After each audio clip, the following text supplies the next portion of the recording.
మంది మంచి ప్రభుత్వం, మంది మంచి ప్రభుత్వం, ఇవే ఈ చిడతలు ఎక్కువైపోయినాయి.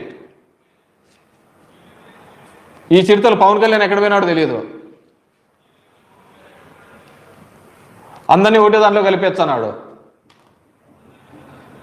మనమంటూ ఒకటి బతికుంటేనే కదా మనం నమ్మిన విశ్వాసాలు మనం అన్నీ ఉండేది. ఆ విశ్వాసాలు పోయినట్టు మనల్నే చచ్చిపోయిన తర్వాత నేను బాగా రాసి పెట్టుకోండి, ఈరోజు చెప్తున్నా, రాబోయే సంవత్సరంన్నరలో సగం ఊర్లు ఖాళీ అయిపోతాయి. మీరు ప్రభుత్వంలోకి వచ్చిన తర్వాత మమ్మల్ని ఇబ్బంది, వైసీపీ వాళ్ళని ఇబ్బంది పెడుతూ చాలామంది ఊర్లు ఖాళీ చేసిన పరిస్థితులు అనుకుంటున్నారు. మీరు అలా కాదు చేస్తున్నది. మీ చర్యల వల్ల, ప్రభుత్వ నిర్ణయాల వల్ల గ్రామాలలో పని లేకుండా ఊర్లు ఖాళీ చేసే సందర్భం రాబోతుంది. ఈరోజు ఉపాధి హామీ పథకము కంప్లీట్గా తుట్లు పొడిచినారు. మనమంతా దానికి పేరు మార్చినారు, గాంధీ పేరు మార్చినారనే దాని మీద ఉన్నాం.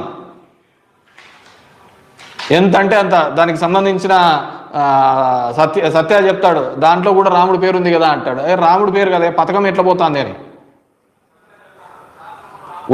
వచ్చే ఫండ్స్ ఎంత, గ్రాంట్ ఎంత, ఏమైపోతున్నాయి, దాని గురించి మాట్లాడండి.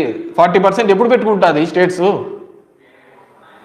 40% స్టేట్లు పెట్టుకునే పరిస్థితి ఉంది అంటున్నా నేను.